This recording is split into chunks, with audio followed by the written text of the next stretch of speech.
Church. This is the Pastor's Note for Wednesday, March the 3rd, 2021, and I'm going to talk to you about the devil.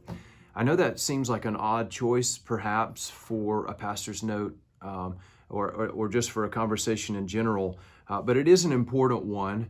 It's important because you and I need to discern what is true from what is error, and especially when it has reference to our enemy.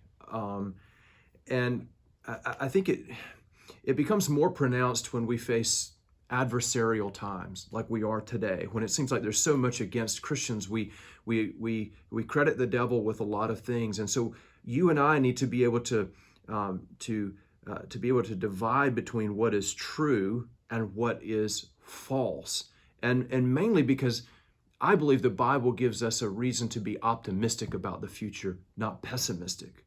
Okay, first of all, today, I just want to say to you that we understand who the devil is and what he is from the Bible. And in truth, Scripture does not speak very frequently about him, just in general. I mean, in general references to the devil. So in Scripture, he's referred to under various titles. Sometimes he is referred to as Satan, and this comes right from the Greek. It's the Greek term, or actually the Hebrew term, and then the Greek version of it.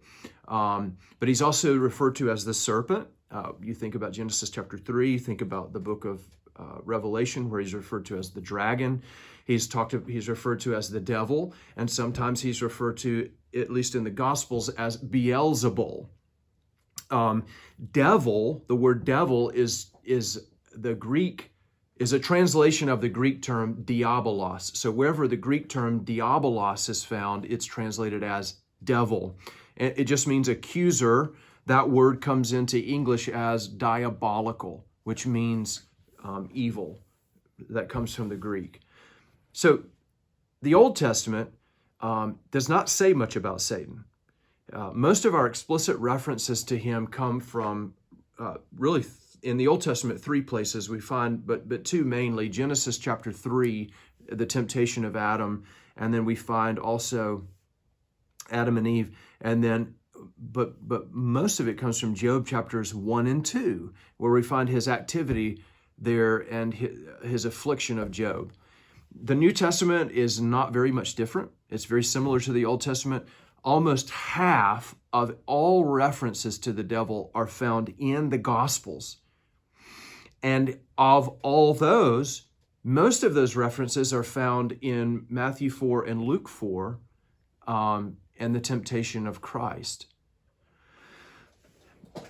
After that, we find other references to the devil in the book of Revelation. It speaks often of Satan, but even there, when we get to the book of Revelation, that book is intended to tell Christians about the final defeat and judgment of the devil.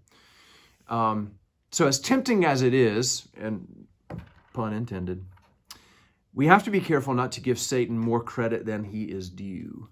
That's very important.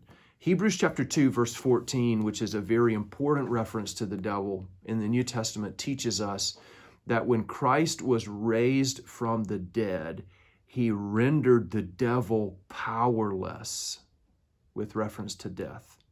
That's an important passage of Scripture. He rendered the devil powerless. Think about that. So we ought not give him power where he doesn't have any. Over the next few weeks, we're going to look closely at this. We're going to look at two topics. We're going to look at the nature of the devil and the power of the devil so that we can discern truth from error. If you want to do a little more reading about this, I'll refer you to a couple of works. One is an old one. It's called The Christian in Complete Armor. Good stuff by William Gurnall, Gurnall, William Gurnall, The Christian in Complete Armor. The other one is a newer book, thin, okay? I know you'll like that.